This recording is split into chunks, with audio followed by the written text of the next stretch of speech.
పెద్దపల్లి జిల్లా రామగుండం నియోజకవర్గం స్థానిక పౌరస్ కాలనీ శ్రీ కాశీ విశ్వేశ్వర ఆలయంలో కార్తీక మాసంని పురస్కరించుకొని భక్తులు తండోపతండాలుగా విచ్చేసి ప్రత్యేక పూజలు చేయించుకున్నారు. ఆలయ అర్చకులు ఈ సందర్భంగా మాట్లాడుతూ, ముందుగా గోదావరిఖని పట్టణ ప్రజలకు కార్తీక పౌర్ణమి శుభాకాంక్షలు. కార్తీక మాసం అంటే శివకేశవులకు ఇష్టమైనది.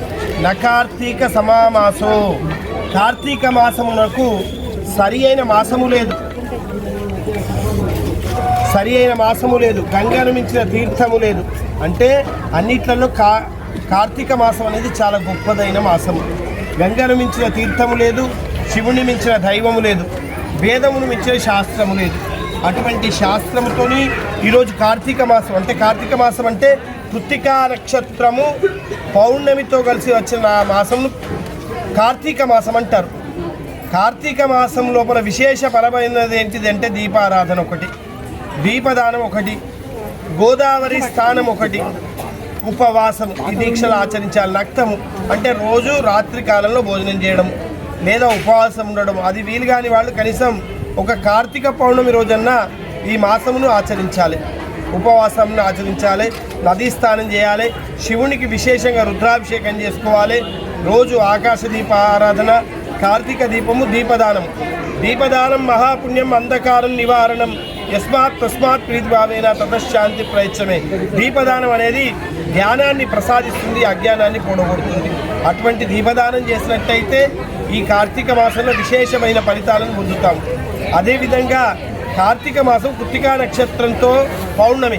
కృత్తికా నక్షత్రానికి ఉన్న విశిష్టత ఏంటంటే కృత్తికా నక్షత్రంతోనే దేవకాలంలో సంవత్సరము ప్రారంభమయ్యేది. ఎందుకంటే అందుకే మనకు నక్షత్ర ఇష్టం కూడా కృత్తికా నక్షత్రంతోనే మొదలవుతుంది. అటువంటి కృత్తికా నక్షత్రం అగ్ని నక్షత్రము. ఈ విధంగా దీపదానాలు చేసి ఉపవాసాలు చేసి ఈ శివకేశవుల మాసంలో శివాయ విష్ణు రూపాయ శివరూపాయ విష్ణవే, శివశ్చ హృదయం విష్ణు విష్ణుశ్చ హృదయం శివ. ఆయన హృదయంలో ఈయన ఉంటాడు, ఈయన హృదయంలో ఆయన ఉంటాడు. ఎటువంటి భేదము లేనటువంటి శివకేశవులను ఆరాధన చేసుకున్న విశేషం ఏంటంటే మన కాశీ విశ్వేశ్వర ఆలయం అనేది శివ పంచాయతన దేవాలయం. ఆదిత్యం అంబికం విష్ణుం గణనాథం మహేశ్వరం పంచదేవాన్ స్మరే నిత్యం పూజయేత్ సర్వపాపనాశన. హిందూ మతంలో ప్రధాన దేవతలు 5 ఒకళ్ళు శివ సంతతి, ఒకళ్ళు విష్ణు సంతతి, ఒకళ్ళు అమ్మవారి భక్తులు శాక్తికేయులు అంటారు. వైష్ణవులు, శైవులు, శాక్తికేయులు. ఆ విధంగా ప్రకృతి ఆరాధకులు అంటే కనిపించే దేవతలను పూజించేవాళ్ళు, వాళ్ళ నాస్తికులు అని పిలుస్తుంటాం. అంటే సూర్యుడిని, పంచభూతాలను, భూమిని, నదులను, వీటిని ఆరాధన చేసేవాళ్ళు. ఇటువంటి వాళ్ళను ఇవన్నీ కూడా విడిపోతూ కొట్లాడుకుంటున్న సమయం లోపల ఆదిశంకర్ల వారి శివ పంచాయతీ దేవాలయాన్ని ప్రతిష్ఠించారు. శివకేశవులుండే దేవాలయం మన శివ పంచాయతీ దేవాలయం. విశేషంగా ఈ దేవాలయానికి వెళ్ళినట్టయితే శైవులైనా, వైష్ణవులైనా, శాక్తికేయులైనా ఎవరైనా దర్శించుకొని శక్తినంతా కూడా శివ ఇచ్చేది ఐశ్వర్యం, ఆ శివుడు ఐశ్వర్యాన్ని ఇస్తాడు.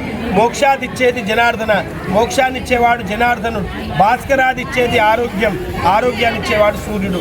బుద్ధినిచ్చేవాడు గణపతి, శక్తినిచ్చే అమ్మవారు. అన్నీ కూడా శక్తులు మమేకమైన ఈ శివ పంచాయతన దేవాలయంలో ఈరోజు సాయంత్రం 6:30 విశేషంగా జ్వాలా తోరణ కార్యక్రమం. అంటే ఈ జ్వాల తోరణం ఎందుకు చేస్తామంటే అప్పుడు అమ్మవారు పురాణ కాలం లోపల ఏం చేసిందంటే శివుడు ఆలాహలాన్ని మింగినప్పుడు అతనికి ఎటువంటి హాని జరగకుంటే అగ్నిగుండంలోంచి నేను ప్రవేశిస్తానని చెప్పింది ఆ శివుణ్ణి తీసుకొని. అందుకోసమే ఈరోజు విశేషంగా 5 తోరణాలతో ఆ వరిగడ్డిని వెలిగించి జ్వాలా తోరణాన్ని అందులోంచి అమ్మవారిని, శివుణ్ణి ప్రదోష కాలం లోపల తీసుకొని వెళ్తాం. ఆ సమయం లోపల భక్తులం మనం కూడా ఆ జ్వాలా తోరణం నుంచి ఎగినట్టయితే మన కోరికలన్నీ కూడా నెరవేరుతాయి, సర్వ అరిష్టాలు కూడా హరించకపోతాయి. అదేవిధంగా ఆ యొక్క భస్మంను మనం ధరించినట్టయితే రోగాల నుంచి నయమవుతుంటుంది. అదే బూడిదను గిట్ట మనం పొలాల్లో జల్లితే విశేషంగా పంటలు పండుతాయి. అదే బూడిదను మనం బీరువా లోపల ఆ యొక్క వరిగడ్డిని గిట్ట ఉంచుకున్నట్టయితే మనకు ధాన్యానికి కొదువ లేకుండా, ధనానికి తిండి కొదువ లేకుండా ఉంటాం. ఈ జ్వాలా తోరణంలో పాల్గొని ఆ కార్తీక మాసమును మీరందరూ కూడా సద్వినియోగం చేసుకోండి. అదేవిధంగా విశేషంగా ఈ యొక్క మాసంలో చివరిదైనటువంటిది అమావాస్య రోజున, ఆదివారం రోజున స్వామివారికి అన్నాభిషేకం చేయబడుతుంది. అన్నాభిషేకం అంటే చాలా విశేషం. అన్ని అభిషేకాలు ఉన్నప్పటికీ అన్నాభిషేకానికి ఉన్న విశిష్టత ఏంటంటే పాలతోని అభిషేకం చేస్తే కీర్తి వస్తుంది, పెరుగుతోని అభిషేకం చేస్తే వృద్ధి వస్తుంది, నెయ్యితోని అభిషేకం చేస్తే ధనము వస్తుంది, తేనెతోని అభిషేకం చేస్తే ఆయుష్ వస్తుంది, శర్కరతోని అభిషేకం చేస్తే వివాహం అవుతుంది, గరకతోని గోమూత్రంతో అభిషేకం చేసినట్టయితే సంతానం కలుగుతుంది, భస్వంతో అభిషేకం చేసినట్టయితే అపమృత్యు దోషాలు కూడా తొలగిపోతాయి. అటువంటిది ఇవన్నీ ఫలితాన్ని ఇచ్చేది అన్నాభిషేకం. ఈ అన్నాభిషేకము అదే రోజు అన్నదాన కార్యక్రమం కూడా ఉంటుంది. విశేషంగా భక్తులందరూ కూడా ఈ అన్నాభిషేకంలో అన్నదాన కార్యక్రమంలో పాల్గొని ఆ కాశీ విశ్వేశ్వరుని కృపకు పాత్రలు కాగలని కోరుకుంటున్నాము. బోలో కాశీ విశ్వేశ్వర భగవానికి, జగదంబా మాతాకి.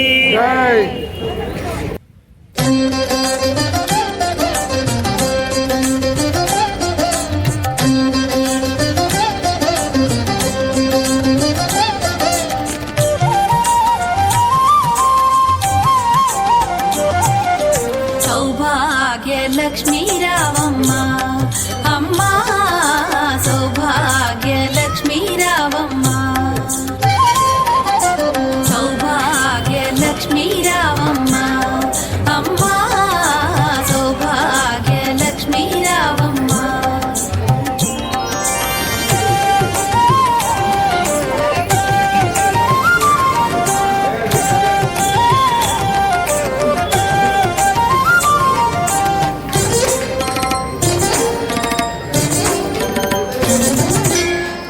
కుంకుమార విబింబముగా కన్నుల నిండుగా కాటుక వెలుగా, నుదుటి కుంకుమార విబింబముగా కన్నుల నిండుగా కాటుక వెలుగా,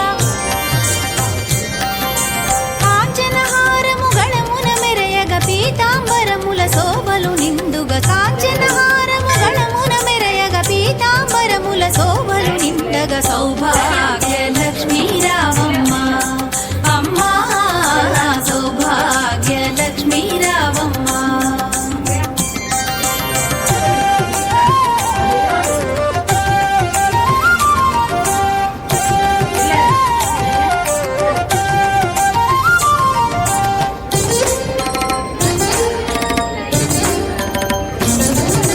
నిండుగా కరముల బంగారు గాజుల ముద్దులలుకు పాదముల మూవలు, నిండుగా కరముల బంగారు గాజుల